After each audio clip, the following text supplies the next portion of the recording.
જય માં ભારતી. મેં તમને કાલે ક્યાં સુધી કરાવ્યું હતું? ભાગ 4 આખો કમ્પ્લીટ કરાવી દીધો.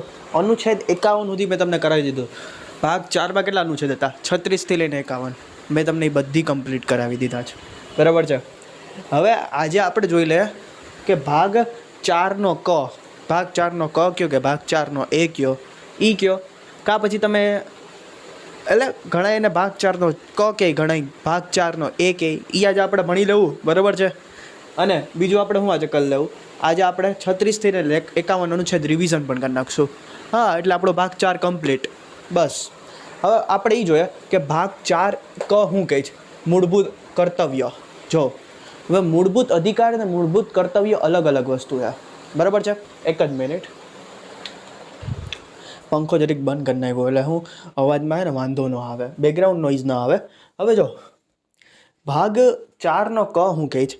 મૂળભૂત કર્તવ્ય. મૂળભૂત કર્તવ્ય અને મૂળભૂત અધિકાર અલગ અલગ વસ્તુ છે. મૂળભૂત અધિકાર એટલે સરકાર આપણને આપે, શું? અને મૂળભૂત કર્તવ્ય એટલે તો કે આપણું કંઈક સરકાર પ્રત્યે કર્તવ્ય, આપણો ભારત પ્રત્યે કર્તવ્ય, આપણા કર્તવ્યની વાત કરી. આપણો કેવો સરકાર પ્રત્યે અને ભારત પ્રત્યે કર્તવ્ય હોવો જોઈએ, એની ભાગ 4 એમાં વાત કરી જ, કમાં વાત કરી. આમાં કોઈ અનુચ્છેદ નથી, બરાબર છે. 11 મૂળભૂત કર્તવ્ય છે, એ બસ આમાં લખી દીધા જ, બસ. આમાં કોઈ અનુચ્છેદ, ઘણી વાર આમાંથી પણ ક્વેશ્ચન પૂછાઈ જાય છે, એટલે મેં અહીંયા બધું આવ્યું. ભાઈ જો હું તો અહીંયા તમને બધી કરાવી દઈશ, જીપીએસસી પ્રિલિયમ્સ લેવલનું કરાવી દઈશ. હવે તમારે વિચારવાનું કે તમારે આમાંથી કેટલું વાંચવું, કેટલું ના વાંચવું. હું તો અહીંયા જેટલું કરાવીશ એ બધી વાંચતા જ જાઓ, કે તમે અગર જીપીએસસી પ્રિલિયમ્સની એક્ઝામમાં બેસશો ને તો પણ તમે આરામથી કાઢી શકશો. એક જ મિનિટ, બરાબર છે. તમે જીપીએસસી પ્રિલિયમ્સની એક્ઝામમાં પણ બેસશો ને તો પણ તમે આરામથી કાઢી શકશો. હવે એ તમારે વિચારવાનું જ ભાઈ, તમારે કઈ એક્ઝામ નીકળી. આ બધી એક્ઝામ માટે આ બધું તમને શું કહેવાય, મદદ કરશે ભાઈ, બરાબર છે. હવે મૂળભૂત કર્તવ્ય મેં તમને સમજાવી દીધું. હવે સરકાર પ્રત્યે તમારા કેવા કર્તવ્ય હશે? ઓલું તો સરકાર તમને કર્તવ્ય આપતી હતી, અનુચ્છેદ 12, અનુચ્છેદ 19, અનુચ્છેદ 32, એ બધી તમને સરકાર કર્તવ્ય આપતી હતી કે તમને કર્તવ્ય અધિકાર આપતી હતી. તમને એટલા અધિકાર છે, જાઓ તમે એટલા અધિકાર છે, આવું બધું કરી શકશો. આમાં તો તમારે શું કામ કરવાનું સરકાર પ્રત્યે. પણ આમાં જો ભાગ 4, તમે સુપ્રીમ કોર્ટ જઈ શકતા હતા ભાગ 4માં નહીં. 37માં લખ્યું જ છે અનુચ્છેદ, મેં તમને બધું કરવી દીધું. તમે હાઈકોર્ટ જઈ શકતા નહીં, એકય કોર્ટમાં ન જઈ શકતો. તમે અગર સરકાર અગર એ કઈ વસ્તુ ભાગ 4માં લખેલી કઈ રાજ્યમાં લાગુ નહીં કરે, તમે કંઈ કરી શકશો નહીં, કાંઈ નહીં કરી શકો. હાથ બંધાઈ ગયેલા હે ભાગ 4માં. સેમ ભાગ 4માં કમાં અગર તમે કોઈ આમાં જે લખેલું છે એ કાર્ય નહીં કરો તો ના તો સરકાર તમારી ઉપર કંઈ કરી શકશે કે ના તો કોઈ વ્યક્તિ. બસ એ તો કહે જ, એટલે જો બેને ભેગા રાખ્યા. ના તો આમાં તમે સરકાર ઉપર કોઈ કેસ કરી શકશો, ના તો તમારા કામમાં ના તો સરકાર તમારી ઉપર કેસ કરી શકશે, ના તો કોઈ વ્યક્તિ કરી શકશે. બસ એટલે જ બેને બાજુમાં રાખ્યા. હવે જો મૂળભૂત કર્તવ્ય કે છું, કેવા છે આપણે મૂળભૂત કર્તવ્ય, બરાબર છે. એ કેવા છે એ આપણે પછી જોઈએ. પહેલાં તો આપણું સંવિધાન બન્યું ત્યારે કંઈ મૂળભૂત કર્તવ્ય હતા આપણા કર્તવ્ય, આપણે હું સરકાર પ્રત્યે કર્તવ્ય કરવા જોઈએ, એ કંઈ નહોતા, જીરો. જો પછી છે ને 42મું સંવિધાન સંશોધન થયું, બરાબર છે. એ 42માં સંવિધાન સંશોધન જો સરદાર સુવર્ણ સમિતિની સિફારિશથી, આ એક સમિતિ હતી, સરદાર સુવર્ણ સમિતિ. સમિતિઓ શું હોય, એ આવું બધું જ કરતી હોય ભાઈ, કંઈક ને કંઈક દેશમાં કંઈક ને કંઈક સમજી લો કે મારે એક શિક્ષા લેવલની સમિતિ બનાવી છે. હવે જો મને સમજી લો શિક્ષા લેવલે ગુજરાતમાં સારું કરવું છે, તો હું એકલો તો નહીં પહોંચી શકું, એટલે હું સમિતિનું ગઠન કરી દઉં, બરાબર છે. સમજી લો હું ગુજરાતનો સીએમ છું, થોડીક વાર સુધી સમજો, બરાબર છે. તું સમિતિનું ગઠન કરી લઈશ, એટલે એ સમિતિ પછી પૂરેપૂરું એનો જેટલા એમાં સમજી લો, એ સમિતિમાં 50 માણસો રાખ્યા, એ 50 માણસો શિક્ષા લેવલમાં બધી અંદર સુધી ડૂબશે કે હું વાંધા હે ને હું નહીં ને બધી દૂર કરશે. એવી જ રીતે આ મૂળ કર્તવ્યમાં એક સમિતિ હતી, સરદાર સુવર્ણ સમિતિ, એની સિફારિશથી 10 મૂળ કર્તવ્યો જોડવામાં આવ્યા. ક્યું? 42મું સંવિધાન સંશોધન. 42માં સંવિધાન સંશોધનથી 10 મૂળ કર્તવ્યો જોડવામાં આવ્યા. કેમાં? સંવિધાનમાં. કોની સિફારિશથી? એમ પણ પૂછી લે, એક્ઝામમાં પૂછી લે, કોની સિફારિશથી? તો કે સરદાર સુવર્ણ સમિતિની સિફારિશથી, બરાબર છે. પછી એક મૂળ કર્તવ્ય એવો હતો જે પછી રહીને જોડવામાં આવ્યો, એ 86મું સંવિધાન સંશોધનથી. અને અત્યારે કુલ કેટલા થઈ ગયા? 11 આપણા મૂળ કર્તવ્ય થઈ ગયા. કુલ કેટલા છે અત્યારે? એમ કે વર્તમાનમાં કુલ કેટલા કર્તવ્ય છે આપણા મૂળભૂત કર્તવ્ય? તો કે 11. એમ પૂછી લઈ 42 મુજબ કેટલા એડ કરવામાં આવ્યા? 10. 86 મુજબ તો કે 1. આવું બધું પૂછી લે તમને એક્ઝામમાં, બધું યાદ રાખવાનું. સમજાયું? મૂળ કર્તવ્ય અને મૂળભૂત અધિકાર સમજાઈ ગયા. તમે ઘણા આને મૂળ કર્તવ્ય કે, ઘણા આને મૂળભૂત કર્તવ્ય કે, બે બધુંય કહે, મતલબ આ બે એક જ છે ભાઈ, બરોબર છે. મૂળભૂત કર્તવ્ય અને મૂળભૂત અધિકારનો ફરક શું છે તમને? અધિકાર તમને સરકાર આપે, કર્તવ્યો જે તમને સરકાર પ્રતિ કરવાના હોય, બરાબર છે. હવે એવા કેવા કેવા છે? મેં અત્યારે પહેલાં અહીંયા 9 લખ્યા, પછી 10મો અને 11મો તમને અહીંયા લખી દો. પહેલાં 9 જોઈ લો. 9 આમાં હું લખ્યું? એક તો રાષ્ટ્રધ્વજ, રાષ્ટ્રગાન અને સંવિધાનનું પાલન કરવું જોઈએ. આપણે બધા નાગરિકો એમ કહે છે કે નાગરિકોને રાષ્ટ્રધ્વજ, રાષ્ટ્રગાન અને સંવિધાનનું પાલન કરવું જોઈએ. રાષ્ટ્રધ્વજનું મતલબ સન્માન કરવું જોઈએ, મતલબ સંવિધાનનું પાલન કરવું જોઈએ, રાષ્ટ્રગાનનું અને રાષ્ટ્રધ્વજનું સન્માન કરવું જોઈએ. અરે રાષ્ટ્રધ્વજ ખબર છે ગમે ત્યાં ઉડતા રસ્તામાં ઘણીવાર મળતા હોય, એટલે આવું બધું નહીં કરવાનું. હવે તમે આવું બધું કરશો તો તમને કંઈ કરી શકશે? કોઈ કાંઈ નહીં કરી શકે. બસ તમને એક વસ્તુ કરી શકશે, તમને બરબાદ કરી શકે. બરબાદ મીન્સ કે ઇજ્જતના લેવલથી નીચે પાડી શકશે કે ભાઈ જે માણસ ખુદના દેશની જ ઇજ્જત નથી કરતા. હવે રાષ્ટ્રજ્ઞાનનો રિયલિટી મિનિંગ શું છે મેં તમને કહી દીધું છે, 12મા અનુચ્છેદમાં જ કહી દીધું છે, જોઈ લેજો. હવે જો રાષ્ટ્રીય એકતા અને અખંડતાની રક્ષા કરવી, બરાબર છે. આપણે એવા કંઈ કામ ન કરવા જેના કારણે દેશની એકતા અને અખંડતા ભંગ થાય. એનો મતલબ એમ કે એટલે એની રક્ષા કરવી, બરાબર છે. અગર એવા કામ કરી લે હો તો મતલબ તમને જેટલું લોમાં લખ્યું હોય છે ને એમાં સજા દેવામાં આવશે, બરાબર છે. એટલે જો કે વધારે પૂરતા ક્રાઇમમાં એવું લખેલું છે, એટલે તમને આમાં તો સજા દેવામાં જ આવશે. જેના કારણે દેશની એકતા અને અખંડતા દૂર થાય ને, જેમાં તમને સજા દેવામાં આવશે. ભલે એમ કીધું હોય કે આમાં જેટલું લખેલું છે એમાં તમે કોઈ પાલન નહીં કરો તો તમને સરકાર સજા દઈ શકશે, પણ આમાં કોક વસ્તુ એવી છે જે ક્રાઇમ બહુ મોટો ક્રાઇમ કહેવાય. એટલે કોક વસ્તુમાં સજા દેવામાં આવશે, જેમ કે આમાં નહીં આવે. જેમ કે દેશની રક્ષા કરવી, હવે તમે દેશની રક્ષા ન કરો તો તમને સજા દેવામાં નહીં આવે. હવે તો સમજી લ્યો કે અહીંયા વિદ્રોહ પેદા થઈ ગયો, ગુજરાતમાં વિદ્રોહ ઉપડી ગયો, આતંકવાદ હુમલો થઈ ગયો, સમજી લ્યો. હવે આતંકવાદ હુમલામાં તમે દેશની મદદ કરશો કે નહીં કરો? અગર ઘરમાં ચૂપચાપ બેઠા રહો તો તમારી પર કોઈ બળજબરી કરવામાં નહીં આવે. એ તમારું મૂળભૂત કર્તવ્ય છે, આમાં લખેલું જ, પણ તમે નહીં કરો તો કોઈ તમને કંઈ કહે નહીં, ના તો સરકાર કહે ના તો કોઈ નાગરિક કહે. દેશની રક્ષા કરવી તમારું મૂળભૂત કર્તવ્ય છે. બધા જોડે ભાઈચારાની ભાવના રાખવી. ભાઈ આ મારી અરે બીજા બધી અરે વધારે પૂરતા હેટર્સ, જો જે પણ માણસ સચ્ચાઈ જ્યારે ખોલશે ને, સૌથી વધારે હેટર્સ એ લોકોના જ ફેલાયા. એટલું એવું બધું ભરશે ને, સર તમને એટલી બધી કેમ ખબર ને, આમ ને તેમ ને ક્યાં, એટલે જ હું ને બધું પ્રૂફ દઈને કહું. બીજું પર્યાવરણ, વન્ય અને અરે યાર જો અહીંયા જરીક મેં ભૂલ કરી દીધી. પર્યાવરણ, વન અને વન્યજીવની રક્ષા કરવી એ પણ આપણી જવાબદારી. પર્યાવરણ, વન્યજીવની રક્ષા કરવી આ જ સરકારની જવાબદારી છે. એ ક્યાં લખેલું, ક્યાં અનુચ્છેદમાં જરીક મને કહો, હું તમને રિવિઝન પણ કરાવીશ. 48A લખેલું છે. ત્યાં સરકારનું કર્તવ્ય છે, અહીંયા આપણો કર્તવ્ય. આ બધી આપણા જ છો નાગરિકોના. પર્યાવરણની, બરાબર છે, વન્યજીવની, જરીક વન્યજીવને કોઈક સીવીને ગોળી મારીને જોજીએ. હરણમાં સલમાન ખાન ફસાઈ ગયો હતો ને. સલમાન ખાન એક એવો માણસ છે જે દારૂ પીને એક્સિડન્ટમાં એટલા બધીને શું કે ફૂટપાથ ઉપર લોકોને કચડી દીધા, બરાબર છે. એક હરણ મારી દીધો, જોકે એને જેલ નથી થતી, ખુલ્લા સાંઢની જેમ ફરે છે, અને બીજા દિવસે એની તેરે નામ રિલીઝ થાય છે. સલમાન ખાન જ એવો માણસ છે. એ આપણા લોમાં છે ને, લોમાં એવી વસ્તુ ને વકીલો હે ને, વકીલો જો બચાવતાય આવડે એ લોકોને, અને હે ને અંદર ભરાવતાય આવડે. સારી રીતે કોકને જેલમાં નાખો ને તો એ પણ વકીલને આવશે ને બચાવતાય આવશે. આપણા લોમાં હે ને, લો એવી રીતનો બનાવ્યો જ ને આપણો કે એમાં આપણે હે ને ધારશું ને તો ગપલા કરી શકશું. બનાવ્યો જ એવી રીતે, અંગ્રેજોનો લો છે, ગપલા થઈ શકશે. એટલે તો સલમાન ખાન ખુલ્લા સાંઢની જેમ ફરે. વૈજ્ઞાનિક દ્રષ્ટિકોણ રાખો. હવે જો તમે બધા વૈજ્ઞાનિક દ્રષ્ટિકોણ રાખો. હવે આમાં એમ કીધું, જો તમારે બધીને, આપણે બધા નાગરિકોને વૈજ્ઞાનિક દ્રષ્ટિકોણ રાખવા. આપણે એને કોઈ પણ વસ્તુમાં મતલબ શું કહેવાય, આપણે પુરાની માન્યતામાં માનવું નહીં ને, આમ ને તેમ ને. હવે તમારે માનવું હોય તો માની પણ શકશો. આવું બધું.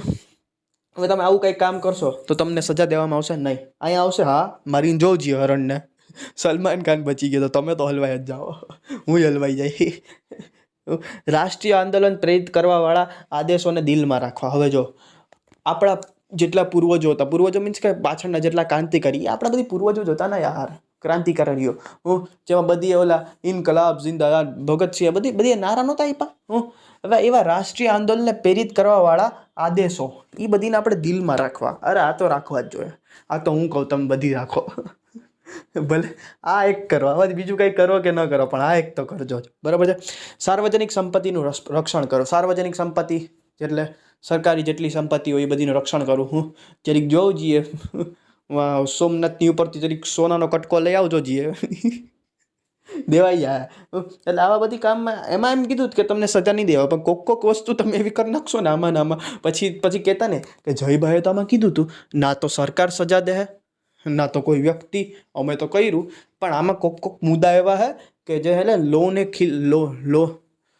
લોની દ્રષ્ટિથી જોઈએ ને તો એ ને ક્રાઇમ ગણા હે. બરાબર છે. બીજું, આપણી સંસ્કૃતિને બચાવી રાખવી. અત્યારે આપણી સંસ્કૃતિ રહી જ નથી. સંસ્કૃતિની હાવ દઈ જ નાખી. વધારે પૂરતી યુરોપિયન સંસ્કૃતિ જ આવવા માંડી ધીરે ધીરે. એટલે આપણે આપણી સંસ્કૃતિને યાર બચાવવી જોઈએ યાર. અત્યારે ના તો કોઈ પૂરી રીતથી ભારતીય શરીરથી ભારતીય પણ આખા દિમાગથી તો હે ને અંગ્રેજી જ છે આખા. અંગ્રેજો વયા ગયા પણ અંગ્રેજીયતને કોઈએ ન મૂક્યું. બધા એમ કે અંગ્રેજી ભાષા આમ ને તેમ ને આંતરરાષ્ટ્રીય ભાષા ને વર્લ્ડ ફેમસ ભાષા ને કઈ વર્લ્ડ ફેમસ ભાષા, કઈ વર્લ્ડ ફેમસ? માત્ર 12 લઈને 14 દેશમાં જ બોલાય છે, નકર બીજા ક્યાંય નથી બોલાતી. ફ્રાન્સમાં ફ્રેન્ચ બોલાય, જર્મનીમાં જર્મન બોલાય, ચીનમાં ચાઇનીઝ. બરાબર છે. પછી આપણા નીધરલેન્ડ જેને હોલેન્ડ કહો ને તમે ત્યાં ડચ બોલાય. એટલે નકર ત્યાં તો કોઈ ઇંગ્લિશને એટલો મહત્વ નથી દેતા, કોઈ નથી દેતા. અહીંયા જ કેમ એટલો ઇંગ્લિશને મહત્વ? અને તમને સાચું કહું રિયાલિટી, અત્યાર સુધી નાના છોકરાઓ જેટલા પણ હોય વધારે પૂરતા હોય ને 12માં 10માં ફેલ થતા હશે ને એ 40-50% હે ને ઇંગ્લિશના સબ્જેક્ટના કારણે. કાં તો કે ઇંગ્લિશ અહીંયા ગોખણપટ્ટી જ આવે V1 V2 V3. અરે માથાના છોકરા ઉપરથી છોકરાના માથા ઉપરથી આવી જાય. આ શું છે બધું? અને કોકને કહે ને તો કે આવું જ છે જયભાઈ. આપણી હેબિટ્સની ઉપર વાત કરતા હોય ને તો ને એસ ને ESનો પ્રયોગ કરો. હા, જેમ કે હમણાં હું એમ કહું કે આઈ લાઈક ચોકલેટ તો ત્યાં SES નહીં આવે. જેમ કે હમણાં એમ અહીંયા કોઈક મારી બાજુમાં ઊભો એને કહો તો હી લાઇક્સ, ત્યાં S આવી જાય. એ વળી શું છે? આ બધું મતલબ ચક્કર બસ એ ગોખણ પટ્ટીથી ગલવી દે. અને કઈ આ કઈ ભાષા? હું તમને એક હજી ઉદાહરણ દઉં. જો CUT કટ, બરાબર, BUT બટ, તો PUT પટ થવું જોઈએ ને. CUT કટ તમે પ્રોનાઉન્સ જો CUT કટ, બરાબર છે. BUT બટ તો PUT પટ થવું જોઈએ ને, પણ નહીં, PUT પુટ થાય. તો હાલો માઇન હાલો, PUT પુટ થાય તો BUT બુટ થવું જોઈએ, CUT કુટ થવું જોઈએ. લે આવું છે. કેમેસ્ટ્રી, બરાબર છે. અને જો ચોપડા એ પણ CH થી ચાલુ થાય અને કેમેસ્ટ્રી પણ CH થી ચાલુ થાય. ક્યાંક CH ને ક થી બોલવામાં આવે ને ક્યાંક CH ને ચ થી બોલવામાં આવે. તો ચોપડાની જગ્યાએ કોપરા થવું જોઈએ અને ચેમેસ્ટ્રી થવું જોઈએ નહીં. આવું છે હાવ. ઇંગ્લિશ ભાષા હે ને હાવ વગર ગ્રામરની હાવ ભિખારી ભાષા. એની પાસે શબ્દ પણ નથી. ભિખારી ભાષા હોય તો ઇંગ્લિશ. મને તો કોઈ સમજાતું જ નથી આમાં કયો રૂલ એન્ડ રેગ્યુલેશન અહીંયા ક્યાંય લાગે છે. ઘણી જગ્યાએ તો શબ્દ સાયલેન્ટ થઈ જાય છે. હવે ઇંગ્લિશમાં હું એટલી ભૂલ કાઢીશ ને તમે વાત પૂછો માં ભાષામાં. આવી ભાષા હે અને અત્યારના છોકરાઓને ઇંગ્લિશ નથી આવડતું. એનું કારણ જ આ છે કેમ કે આવી રીતે કોઈ ભણાવતું જ નથી. કે તમે મતલબ કહો ને છોકરાઓને કેમ ES આવે છે, કેમ ES આવે છે, બરાબર. V1 V2 V3 શું છે, કેમ એવી રીતે જ પ્રયોગ થાય છે. શું ન કરાવ આપણને કોઈ આમાં કરાવ્યું છે? V1 V2 V3 Gujarati grammar જે શીખતા હશે, હિન્દી ગ્રામર, ન્યા એવું તો કંઈ નહીં આવે. હવે જો અહીંયા જો CUT PUT BUT બટ ને આવી છે હા વાહિયાત ભાષા કહું ને તો ઇંગ્લિશ. શું અહીંયા મેં 9 લખ્યા, બરાબર છે. હવે આપણે 10મો ને 11મો જરીક જોઈ લે ને પછી આપણે રિવિઝન કરી લે. 10મું ને 11મું જોઈ લે આપણે મૂળભૂત કર્તવ્ય શું છે, બરાબર છે. 10માં શું કહે? વ્યક્તિગત અને સામૂહિક ગતિવિધિઓને બઢાવો દેવો જે સારી હોય. ગતિવિધિઓ જે હારી હોય એને બઢાવો દેવો, ખરાબને બઢાવો ન દેવો ભાઈ. સામૂહિક, વ્યક્તિગત એટલે એકલાની, સામૂહિક એટલે બધાની. એ જે પણ હારી ગતિવિધિઓ એટલે હારા કામને બઢાવા દેવા ભાઈ. બરાબર છે. 11મું જો આ 10 અહીંયા સુધીના હતા ને, 10 મેં જે 1 થી 10 લેવા, એ ક્યાં છે? એ આ છે જો, આ 42માં મુજબ જોડવામાં, અને 86 મુજબ જે જોડવામાં આવ્યું ને આ 11મું છે જો, એક જોડવામાં આવ્યું. એક શું છે જો, 6 થી 14 વર્ષના છોકરાને ફરજિયાત શિક્ષણ આપવું. અગર કોઈ પણ મા બાપ હોય કે છોકરાને સંરક્ષણ આપવાવાળો, મતલબ કોઈક છોકરાના મા બાપ ન હોય તો એ ક્યાંક ને ક્યાંક અનાથ આશ્રમમાં રહેતો હોય છે, કાકા માસીના ઘરે રહેતો હોય છે, મામાના ઘરે રહેતો હોય છે, જે પણ છોકરો હોય એને 6 થી 14 વર્ષના છોકરાને ફરજિયાત શિક્ષણ આપવું. અગર એ માણસ નહીં આપે તો તમે લોકો કાંઈ નહીં કરી શકો. કાં તો કે આ વસ્તુ તમે સુપ્રીમ કોર્ટ, હાઈકોર્ટ નહીં જઈ શકો. જેવી રીતે અહીંયા હતું ભાગ 4, અહીંયા આમાંય નહીં જઈ શકો, નહીં તો તમે અહીંયા જઈ શકશો. પણ હા, અગર એના મા બાપ એને જવા દે, બરાબર, 6 થી 14 વર્ષના છોકરાને ફરજિયાત શિક્ષણમાં, અને કોઈ હાલો એ ગયો પણ, બરાબર છે છોકરો, અને કોઈ સરકારી સ્કૂલમાં મોકલશે, અને કોઈ સરકારી સ્કૂલવાળા એને રોકશે કે ભાઈ તને હું નહીં ભણાવું, બરાબર છે, તો એ કંઈ કરી શકશે? તો જઈ શકશે સુપ્રીમ કોર્ટમાં 32 ને 226 મુજબ સીધો હાઈકોર્ટમાં. કેમાં લખેલું છે? તો કે 21ના એમાં. તો આ વસ્તુ ક્યાંથી આવી? એ પણ 86 જ સુધારો, બરાબર છે. તો આ પહેલાં કેમાં લખ્યું હતું? 45માં અનુચ્છેદમાં લખ્યું હતું, બરાબર. આપણે રિવિઝન મેં તમને બધું ભણાવી જ દીધું છે, બરાબર છે. એ પહેલાં 45માં લખ્યું હતું, એ પછી અહીંયા મૂક્યું ને અહીંયા મૂક્યું, બરાબર છે. પહેલાં હે ને આ 6 થી 14 વર્ષના છોકરાને ફરજિયાત શિક્ષણ આપવું, બરાબર છે. એ પહેલાં 45માં લખ્યું હતું. 45 પહેલાં રાજ્યની જવાબદારી હતી, બરાબર છે. રાજ્યને આપવું હોય છે તો આપશે, બરાબર છે. પછી અત્યારે આપણે મૂળભૂત અધિકાર થઈ ગયો, એ 45માંથી કાઢી નાખ્યું, સીધું 21ના એમાં 86માં સુધારા મુજબ કરી નાખ્યું, બરાબર છે. એ જ વસ્તુ અહીંયા મૂકી દીધું. એટલે કોઈ મા બાપને અહીંયા છૂટ આપી કે તમારે કોઈ મા બાપને દેવું હોય છે દેહ, નહીં દેવડાવવું હોય તો નહીં દેવડાવે, એની મરજી ઉપર છે ભાઈ. બધું સમજાઈ ગયા. મૂળ કર્તવ્ય શું હતા, આ વસ્તુ હતું. હવે આપણે ભાગ 4નું રિવિઝન જોઈ લે. રિવિઝન આ વખતે આપણે અલગ રીતથી કરશું. આમાં એક પોઈન્ટ છે એટલે આપણે રિવિઝન કરવામાં વાંધો નહીં આવે, બરાબર. હવે આપણે એ રિવિઝન થઈ જાય, અને આ એક વસ્તુ છે તમને પૂછી પણ લે, એ પણ થઈ જાય. આને કહેવાય એક તીરથી બે નિશાના. જો હવે તમે એ બધું જોવો કે સમાજવાદી શું છે, ગાંધીવાદી છે, ઉદારવાદી શું છે, અહીંયા તમે બધું શું લખ્યું? આ 38, 39 ને 41, 42, 43 ને બધું શું છે જયભાઈ? બધું કહું તમને. જો અહીંયા શું લખ્યું? જો સમાજવાદી. હવે જો આમાં હે ને આ બધું હે ને ઘણીવાર એવા ક્વેશ્ચન પૂછે કે 36 થી લઈને 51માં એવી કઈ વસ્તુ છે જે સમાજવાદમાં ઓપ્શન તમને દઈ દે 38, 40, 44 અને 45, બરાબર છે. તો ઓપ્શનથી કયો આવશે? તો કે 38. એટલે કયો અનુચ્છેદ છે જે સમાજની વાત કરે છે, જેમાં સમાજ સારું લખ્યું છે, બરાબર. 38 થઈને 51માં એવું શું લખ્યું જે સમાજની વાત કરે? તો જેટલા એવા અનુચ્છેદ છે ને, 38 થી લઈને 51 સુધી જેમાં સમાજનું સારું લખેલું છે, બરાબર છે, એ બધી અનુચ્છેદને કહેવાય સમાજવાદી. બરાબર છે. હવે જો એવી રીતે પાછું પૂછી લે કે આમાંથી કયા અનુચ્છેદ ગાંધીવાદની વાત કરે છે? હવે જો 36 થી લઈને 51માં જેટલા એવા અનુચ્છેદ છે જે ગાંધીજીની જે વિચાર હતા ને, ગાંધીજીના જેવા વિચાર હતા ને, એવા જ વિચારવાળા છે, બરાબર છે. એવા વિચારવાળા છે, એ બધી ગાંધીવાદમાં આવશે. જેટલા અનુચ્છેદ છે ને જે એના વિચારથી હે ને મળે છે, જેટલા એવા અનુચ્છેદ છે ને એ બધા અહીંયા. અને એક છે ઉદારવાદી. હવે ઉદારવાદી એટલે હું જો એક તો જો બે ટાઈપના માણસ હોય. એક ટાઈપના માણસ હોય જે ધર્મને પ્રત્યે કટ્ટર હોય, મતલબ જેમ કે હું હિન્દુ ધર્મનો માણસ છું, બરાબર છે. સમજી લ્યો હું મારા ધર્મને પ્રત્યે કટ્ટર હોઉં તો જેમ કે હિન્દુ એટલે હિન્દુને જ માનું. હું મુસલમાન ના તો મુસલમાનને ના હું ના જૈન, ના બુદ્ધ, ના ક્રિશ્ચન, હું સન્માન પણ ન દઉં. હું ગમે હું ખાલી હિન્દુ એટલે હિન્દુ. ઘણા એવા માણસો હોય, બરાબર. અને ઘણા એવા માણસો હોય જે ચલો હિન્દુ ધર્મના છે પણ બીજા બધી ધર્મને શું કહેવાય, સન્માન આપે, ઇજ્જત કરે, બરાબર છે. આવી રીતના બે ટાઈપના, ભલે એ ધર્મના ના હોય, એને ન માનતા હોય કે ઓછું માનતા હોય, પણ એને ઇજ્જત કરશે. જો કોઈ પણ માણસો, આપણી સંસ્કૃતિ જ આપણને શીખાડે. ભારતની સંસ્કૃતિ કેવી રહી? દુશ્મનની પણ ઇજ્જત કરતા શીખાડે છે આપણી સંસ્કૃતિ. આપણે દુશ્મનની પણ ઇજ્જત કરીએ તો પછી તો આ તો આપણા જ લોકો છે ભાઈ, આપણી ભેગા જ રહી ભાઈ. એટલે કોઈ પણ ધર્મને માનો કે ન કરો, પણ બધી ધર્મની ઇજ્જત જરૂર કરો. કોઈ પણ એક ધર્મને કટ્ટરવાદ બહુ સારો નહીં. કેમ સારો નહીં? બધી ક્યારેક આગળ ગઈ તમને, બરાબર છે.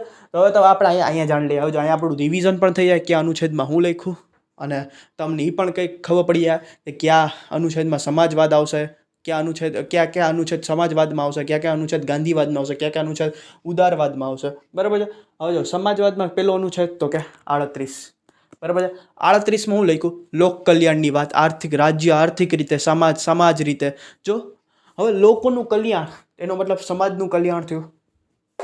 એ 38 રિવિઝન પણ તમારે 38માં હું લખ્યું, મેં તમને કરાવી દીધું. હું લોક કલ્યાણની વાત કરીશ 38. બરાબર છે. પછી 39. બરાબર. 39માં હું લખેલું છે કે સમાન કામ હાટું છોકરો હોય કે છોકરી હોય બંનેને સમાન વેતન દેવામાં આવશે. એમાં લોક કલ્યાણની વાત થઈ, સમાજની વાત થઈ. જો સમાન કામ હાટું મતલબ જો એમાં મતલબ ના તો પુરુષને ઊંચો કર્યો ના તો સ્ત્રીને ઊંચું કર્યું. બેનું કામ જેટલું બેનું સેમ હશે ને તેને બે મતલબ સરકારી કામમાં, પ્રાઇવેટમાં નહીં. બરાબર છે. 39 એમાં શું કીધું ભાઈ કે તમને સમાન ન્યાય મળશે અને મફત કાનૂની સારવાર મળશે. બરાબર છે. હા, તેમાંય લોક કલ્યાણની જ વાત થઈ, સમાજની જ વાત થઈ. સમાન ન્યાય મળશે મતલબ બધીને સમાન રીતે જોવા મળશે, એટલે એ સમાજમાં જ આવશે. બરાબર છે. હવે જો પછી શું આવશે? 40 નહીં આવે, 41 સીધું. હવે જો તમે હવે એમ કહો કે આ બધી નંબર અમે યાદ રાખીએ? નહીં, યાદ નહીં રાખવાના. કહું કેવી રીતે કરવાનું. પછી 41માં અનુચ્છેદ આવશે. બરાબર છે. હવે 41માં અનુચ્છેદમાં શું લાગશે ખબર છે કે યાદ કરો હું લખાયું મેં, કોઈ સીમામાં રાજ્ય ધારશે તો કોઈ સીમામાં હે ને કંઈક ને કંઈક સહાયતા પ્રોવાઈડ કરશે, જેમ કે રાશન કાર્ડ છે, મિડ ડે મીલ છે, વિકલાંગોને ચેર પ્રોવાઈડ કરશે ને એવું બધું કરશે, સબસિડીઓને. તો એ સમાજ હાટું જ સારું કરે છે, તો એને પણ સમાજવાદમાં રાખવું પડશે. બરાબર છે. 42માં હું કીધેલું કે માતૃત્વ રાહત, એવી મતલબ યાદ કરો માતૃત્વ રાહત ઓલું છોકરી પ્રેગ્નેન્ટ હોય તો 6 મહિના પછી અને જ્યારે બાબુ બહાર આવી જાય તો એના પછીના 3 મહિના, એટલે કુલ 6 મહિનાની રજા દે, એની સેલેરી કટ ન થાય, ભેગી એના પતિને પણ રજા મળે 15 દિવસની. મેં તમને બધું કરાવ્યું. રિવિઝન આવી રીતે જ કરવાનું, રિવિઝન કંઈ ડીપલી નહીં કરાવું હું તમને. બરાબર છે. હવે 43માં હું કીધું, 43માં એટલી સેલેરી આપો કે એનું જીવન નિર્વાહ થઈ જાય. એટલી સેલેરી આપવાની. બરાબર. સરકાર તમને એટલી સેલેરી આપશે કે તમારું જીવન નીકળી જાય ભાઈ, વાંધો ન આવે તમને કોઈ પણ વસ્તુમાં. 43 કહે. બરાબર. પછી ડાયરેક્ટ 47. બરાબર. હવે 47 શું કહે? 47 જો આ બધીમાં સમાજ ઇફેક્ટ કોને થાય છે? આ બધી અનુચ્છેદ સમાજને જ. જો 47માં હું કરી પોષણની વાત કરી. પોષણ, હા પોષણ એવા ટાઈમ ઉપર હશે ને તો રાજ્ય ધારશે તો તમને પોષણ ઉપલબ્ધ કરાવશે. બરાબર છે. જેમ કે અહીં જ ration card, mid day meal છે. પછી એવી વસ્તુ જે તમારા જીવનને હાનિ પહોંચાડતી હોય એ વસ્તુ બંધ કરશે. દારૂ છે, નશીલી દવા છે, નશીલી પદાર્થો છે, જેમ કે ગાંજા, ડ્રગ્સ, હેરોઇન. બરાબર છે. એ 47માં લખ્યું. 48માં કૃષિને બઢાવો દેવાની. આ પણ સમાજને ઇફેક્ટ કરે છે. આ પણ સમાજને ઇફેક્ટ કરે છે. કેમ કે દૂધાળુ જેટલા હોય, ગાય હોય, વાછડા હોય, એની હત્યા પર રોક. બીજું એ સમાજને ઇફેક્ટ કર્યું. બીજું આમાં શું કીધું કે કૃષિ અને પશુપાલનને બઢાવો દેવો. બરાબર છે.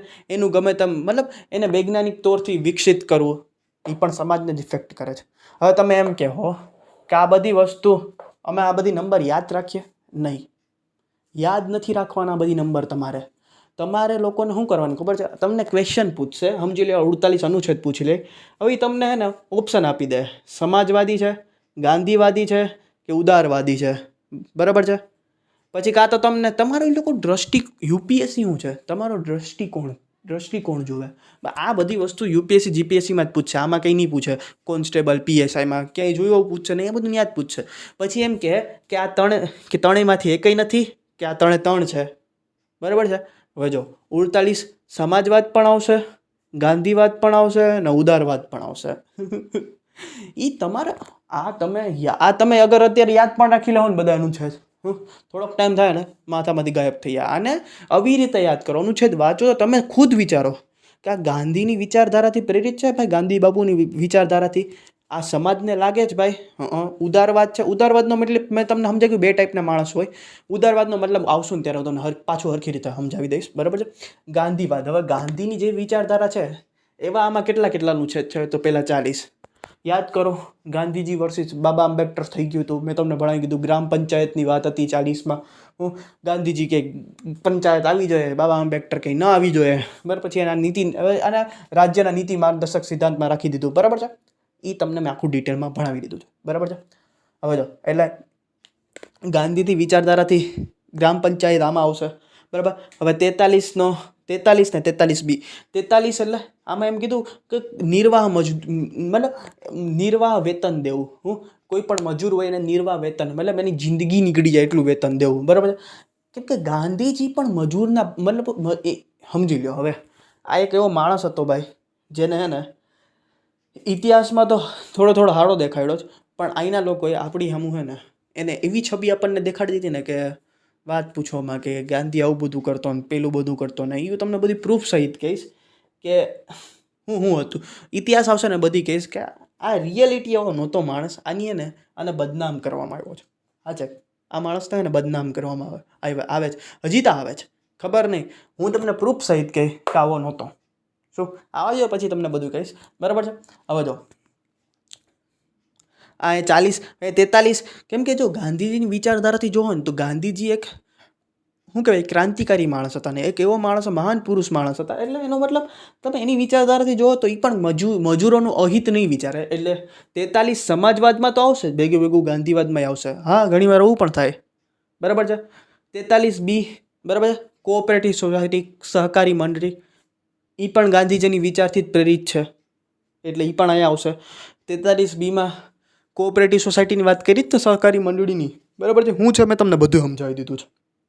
બરાબર છે. હવે 46માં શું લખેલું છે? 46માં SC, ST ને OBCને પ્રાવધાન આપવામાં આવશે. સરકારી નોકરીમાં, પછી ક્યાંક ને ક્યાંક એવા ચુનાવમાં ઊભા રહે ત્યાં એના અલગ અલગ સીટો રાખવામાં આવશે. એ બધું મેં તમને કહી દીધું કે એ બધું તમને ડિટેલમાં ભણાવીશ 243માં. અત્યારે તમે ખાલી યાદ રાખો આમાં શું લખેલું હોય.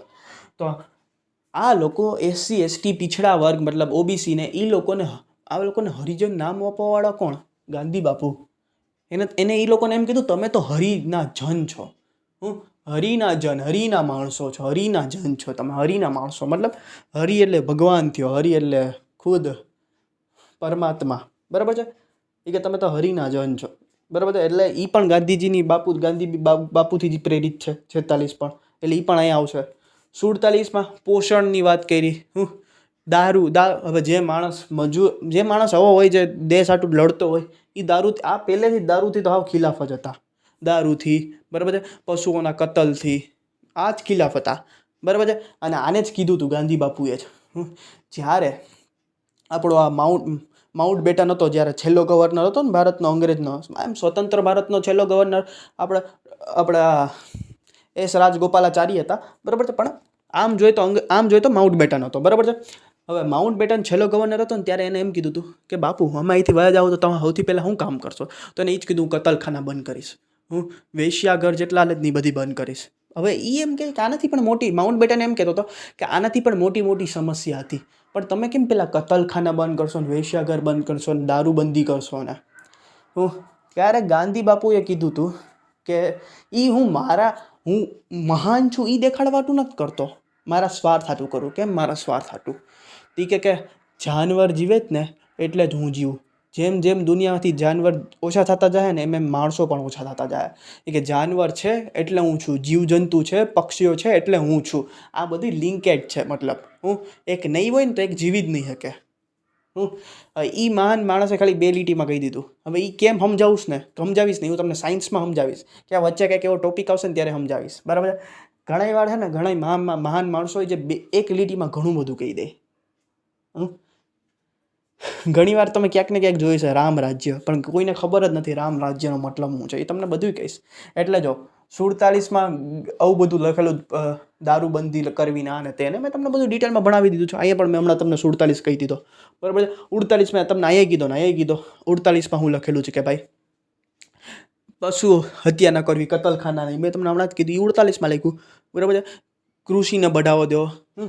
એ તો પહેલેથી ખેડૂતોને તો પહેલેથી સમર્થક થતા. એને કેટલું બધું ખેડૂતો હાટું કર્યું. ચંપારણ સત્યાગ્રહ કર્યો હતો ને, ખેડા સત્યાગ્રહ, બધું યાદ જ છે ને તમને? બરાબર છે. પશુપાલનને બઢાવો દેવાના વૈજ્ઞાનિક દ્રષ્ટિકોણ. મેં તમને બધું હું તમને મારી ભાષામાં કરાવું છું. મેં તમને જે ઓલી ભાષામાં હતું, મતલબ કી ભાષામાં, આ બંધારણની ભાષામાં, એ મેં તમને કરાવી દીધું છે બધું ડિટેલમાં. હવે જો ઉદારવાદી. હવે તમને ઉદારવાદીનો મતલબ મેં તમને કીધું, 2 ટાઈપના લોકોની વિચારધારા હોય. એક તો કટ્ટરવાદી હોય ને એક લિબરલ, મતલબ સન્માન કરે. બરાબર છે. કોઈ પણ ધર્મનું માને નહીં તો કાંઈ નહીં, પણ એની ઇજ્જત કરે, જરૂર કરે. ભાઈ એને શું કહેવાય એને એવી રીતે ન બધી જગ્યાએ બખાને કે આ ઈ લેવલથી ઈ ધર્મની ઈ લેવલથી સમજી લો, હમણાં હું કંઈક એવી સ્પીચ દઈ દઉં કે કોઈક બીજા ધર્મની હાનિ પહોંચી જાય, એવું એને કહેવાય કટ્ટરવાદ. હિન્દુ ધર્મનું સારું બોલું, બીજા બધી ધર્મનું આવું ખરાબ જ બોલું, એને કહેવાય કટ્ટરવાદ. બરાબર, એ વસ્તુ સારી નહીં. તો ઉદારવાદ શું કે ખબર, આમાં લિબરલ માણસો આવશે. કેવા લિબરલ એટલે એક ધર્મને માનતા હશે પણ બીજા ધર્મની ઇજ્જત કરશે, ખરાબ વસ્તુ નહીં ફેલાવે બીજા ધર્મ ઉપર, એને કહેવાય ઉદારવાદ. ઉદારવાદી એને કહેવાય એવી વિચારધારા. લિબરલ ઉદારવાદી મતલબ બધું લઈને હાલવાવાળો માણસ, એને કહેવાય ઉદારવાદી. હવે તમને ઉદારવાદીનો મતલબ કે સમજાઈ ગયો. ઉદારવાદીમાં શું હશે? 44માં શું કીધું? સમાન સિવિલ સંહિતા યાદ કરો. મેં તમને આખે આખું કીધું વિવાહનું. એમાં શું કીધું? વિવાહ હોય, તલાક હોય, કે પછી વસિયતનામું હોય, કે પછી તમારું ગોદ લેવાની પ્રથા હોય, એ બધી આટલું સેમ રહે. પછી તું કોઈ પણ ધર્મનો હોય, હિન્દુ હોય કે મુસલમાન હોય, તું વિવાહ કરજે કે તો તારી રીતિથી કરો, તારી જે પણ રીત હોય એ રીતથી કરજે, પણ વિવાહ એક જ થઈ શકશે. કાનૂન બનાવ્યું પણ તારે જે રીતથી કરવું હોય તો કરજે. આમાં એ જ કીધેલું છે. બધાય ધર્મને લાગુ પડશે એટલે ઉદારવાદ થઈ ગયું. એમાં લાગુ પડશે કે નહીં ખાલી હિન્દુ જાટું? નહીં પડે ને. એટલે ઉદારવાદમાં આવ્યું. બરાબર. એવી જ રીતે 45માં શું કીધું? 6 થી 14 વર્ષના છોકરાને, આને હવે એ મેં તમને હમણાં જ ભણાવ્યું 45 ભાઈ, આની હમણાં ઓલું ગયું. એટલે 6 થી 14 વર્ષના છોકરાને ફરજિયાત શિક્ષણ આપવું, અને જે બચકો પેદા થયો હોય, છોટકું જે પેદા થયો હોય, એને 6 વર્ષ સુધી એને એના હેલ્થનું ધ્યાન રાખવું. એટલે બધી પોલિયોના ટીકા ને કોરોના વેક્સિન ને બધું મફત દે. એ 45માં હતું. એને અત્યારે 86માં સંવિધાન સંશોધન કરી, બરાબર, એને સીધું ઠોકી દીધું. ક્યાં? તો કે આપણું 21ના એમાં હવે મૂળભૂત અધિકાર થઈ ગયો. મેં તમને એ સમજાવી દીધું. હવે જો એ પણ ઉદારવાદી જ છે. હવે તમે એમ કોઈને રોકી શકશો? તું હે ને હિન્દુ ધર્મનો છે, તું જૈન ધર્મનો છે, તું આ સ્કૂલમાં આવીને નહીં ભણી શકીશ, સરકારી સ્કૂલમાં નહીં ને. બધી આટું છે જો બધી ધર્મવાળા 6 થી 14, આમાં એમ નથી કીધું ને કે હિન્દુ ધર્મવાળા છોકરાને 6 થી 14 વર્ષના છોકરાને ફરજિયાત શિક્ષણ દેવું, એમ નથી કીધું. બધી ધર્મનું કીધું. એટલે આ ઉદારવાદમાં આવશે. જેમ કે 48 સેમ પશુ હત્યા આ ને તે, મેં તમને એ પણ ઉદારવાદમાં આવશે. 48A પર્યાવરણ, વન્યજીવ વન્યજીવની રક્ષા કરવી. બરાબર છે. એ પણ રાજ્યનું કામ છે. બરાબર છે. એ પણ ઉદારવાદમાં જ આવશે. બરાબર છે. 49માં શું કીધું ખબર?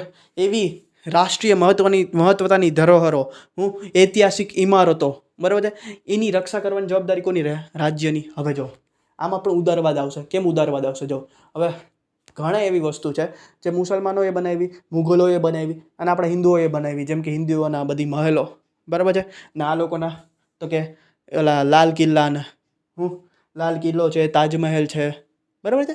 હવે એમ તો આમાં નથી કીધું ને કે ભાઈ એ પણ ઇતિહાસનો જ ભાગ છે.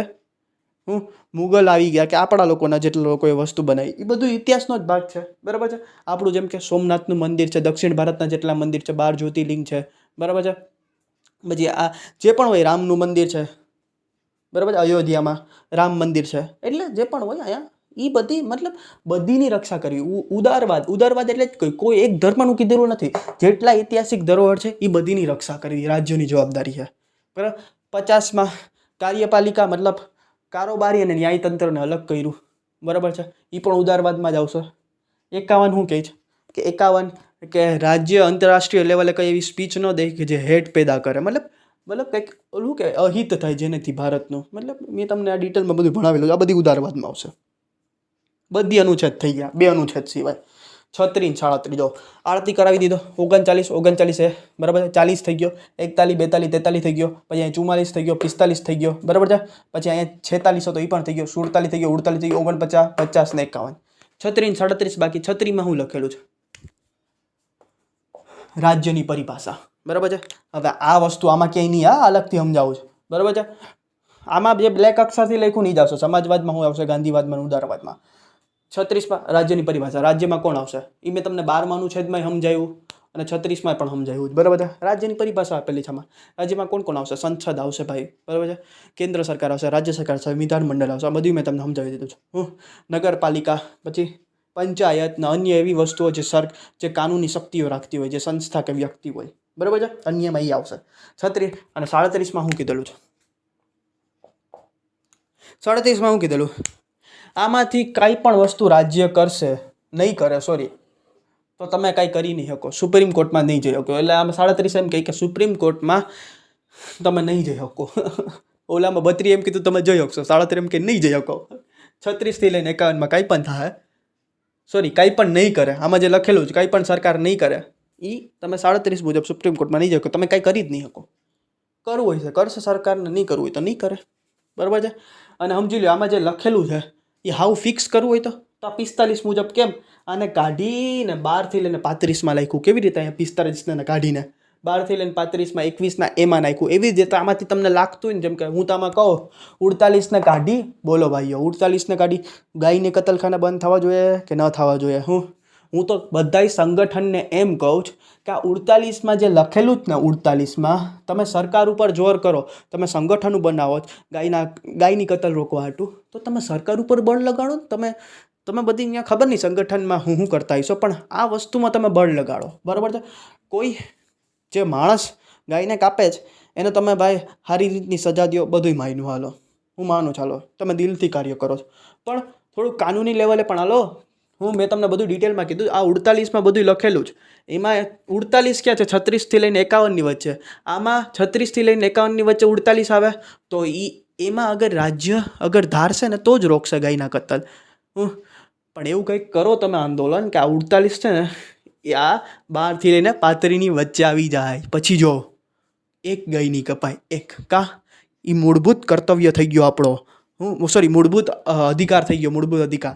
અગર કોઈ એવું કરશે ને તો આપણે સીધે 32 મુજબ સુપ્રીમ કોર્ટ જાઓ ને, સીધા 226 ઉપર હાઈકોર્ટ જાઓ. પ્રધાનમંત્રી છે ને તો એને પણ સજા દેવામાં આવશે, ભલે હમણાં નહીં આવે પણ પદથી ઉતરશે ને તો ત્યારે તો આવશે જ. 5 વર્ષ પછી પદથી ઉતરવું જ પડશે. એટલે 48ને શું કહો ભાઈઓ, અહીંયા આવવું જોઈએ કે ન જવું જોઈએ? બસ આ જ વસ્તુ છે, ગાયના કતલ રોકવાનું આ એક જ છે ઉપાય. હવે આ જ એક ઉપાય છે, બીજા તો કોઈ ઉપાય મન તો નથી દેખાતા, બરાબર છે. આ હતું રિવિઝન તમારું, રિવિઝન એ થઈ ગયું. આવું બધું યુપીએસસી લેવલમાં જ પૂછાય ભાઈ. શું? અને એક વસ્તુ મેં હજી પણ કહેતા તમને ભૂલી ગયો, જો અહીંથી લોકો માણસો બારોબાર ભણવા જાય, અમેરિકા, લંડન, પેરિસ, યુરોપના ક્યાંક ને ક્યાંક જાય ભણવા. મને એ નથી ખબર પડતી, જેટલા પણ માથાઈ છે ને મતલબ જેટલા મોટા મોટા કામ કર્યા છે ને જુદો, એ બારોબાર જઈને ભણાય છે ને એ કોઈ માથું બની જ નહીં શકે. જેટલા લોકોએ એની દેશી ભાષામાં, દેશી એટલે જે એની લોકલ ભાષા, મતલબ જે ભાષા બોલતો હોય, જેમ કે હું ગુજરાતી હું, મરાઠી લોકો મરાઠી, એની દેશી ભાષામાં શિક્ષણ લીધું હોય છે ને એ જ માથું બનશે. હવે તમે કહો એક્ઝામ્પલ જેમ કે એપીજે અબ્દુલ કલામ, જોરદાર વૈજ્ઞાનિક થઈ ગયા છે, એક નંબર વૈજ્ઞાનિક થઈ ગયા છે. પરમાણુ બહુમત આવ્યો તો એના કારણે જ આવ્યો જ ભાઈ. એ આખી હું તમને સ્ટોરી કહી કેમ એને કારણે આવ્યો, બરાબર છે. હવે એપીજે અબ્દુલ કલામ તમિલનાડુમાં એનો જન્મ થયો હતો, બરાબર. એને એની વધારે પૂરતી શિક્ષા, મતલબ પૂરેપૂરું શિક્ષણ એને તમિલ ભાષામાં જ લીધું. અને એ જ્યારે રાષ્ટ્રપતિ બન્યા ને એની થોડોક ટાઈમ પહેલાં એને કામ ચલાવ ઇંગ્લિશ શીખવું હતું. કામ ચલાવ ઇંગ્લિશનો કોઈ મહત્વ નથી. ઇંગ્લિશથી તમે કાંઈ આગળ નહીં વધી શકો. આ ખાલી એક આવું ખબર નહીં કેમ પેદા કરી દીધું ઇંગ્લિશ આવડતું હોય છે તો જ બધું થાય. ઇંગ્લિશ છે ને ભિખારી ભાષા, ભિખારી.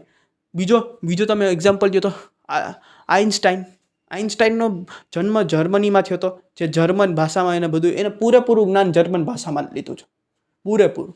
એને ઇંગ્લિશ આવડતું નહીં, એને કામ ચલાવ ઇંગ્લિશ શીખવું હતું. પછી જ્યારે ફેમસ થયો ને થોડો તેને કામ ચલાવ ઇંગ્લિશ શીખી લીધું. થોડુંક એવું કે કોકનું તમે સમજી શકો ને થોડો તમે જવાબ દઈ શકો. બસ જે પણ આ બધી માથા થઈ ગયા છે, આ માથા થવાવાળા છે ને માથા, ભાષાનો કોઈ મહત્ત્વ નથી. તમે અત્યારે ખબર નહીં કેમ ઇંગ્લિશને એટલો બધી શું કહેવાય બઢાવો દઈએ. હું તો કહું ભારત સરકારને ઇંગ્લિશ કાઢવું જોઈએ.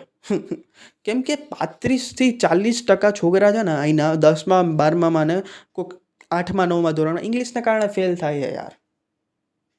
ને ઇંગ્લિશ અહીંના લોકો ગોખાવે જ છે. હજી હું કોકને એનો મતલબ કહું ને, આનું કેમ પ્રોનાઉન્સેશન આવું થાય, મેં તમને હમણાં જ કીધું, બટ, કટ, પટ, બ્યુટી બટ, સ્યુટી કટ, તો પીયુટી પટ થવું જોઈએ ને, આવું કેમ છે યાર? પીયુટી પટવો, પીયુટી પુટ થાય જ, પણ તો પીયુટી પુટ થવું જોઈએ, સીયુટી કુટ થવું જોઈએ. કેમેસ્ટ્રીમાં કેમેસ્ટ્રીમાં CH છે એને ચ વચાય, તો ચોપડામાં એને મતલબ કેમેસ્ટ્રીમાં CH છે ને ક વચાય, તો ચોપડામાં CH ને ક નથી વચાતો, એનું કોપડા નથી થતું.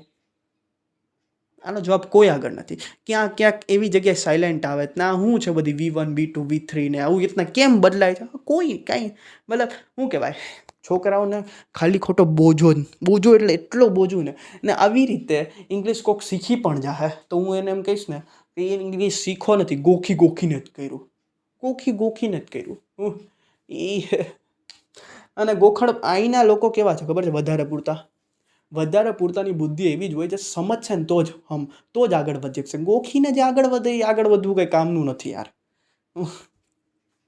આ હતું બરાબર છે. આજનો લેક્ચર અહીંયા આપણે ખતમ કરીએ. જય મા ભારતી. મળીએ નેક્સ્ટ લેક્ચરમાં આપણે 5મો ભાગ ચાલુ થઈ જાય. એ જ મેન છે. આ બંધારણમાં જે મેન છે ને 5મો ભાગ ત્યાંથી જ તમને વધારે પૂરતા ક્વેશ્ચન પૂછાય છે. એમાં ઘણું બધું ભણવાનું છે. આપણે 5મા ભાગમાં આવશો એટલે હું તમને બધી કહીશ. બરાબર. નેક્સ્ટ લેક્ચરમાં આપણે 5મો ભાગ ચાલુ થયા. આ 4 ભાગ અહીંયા પતી ગયા. ખાતામ બુરું 4 ભાગ 51 અનુચ્છેદ અહીંયા સુધી તમને યાદ રહી ગયું. બોલો એક ટાઈમ એવો તો એક અનુચ્છેદ યાદ નહોતો રહેતો. અહીંયા 51 હજી શાંતિ રાખો. 395 યાદ રાખવી દે. બરાબર કમ્પ્લીટ.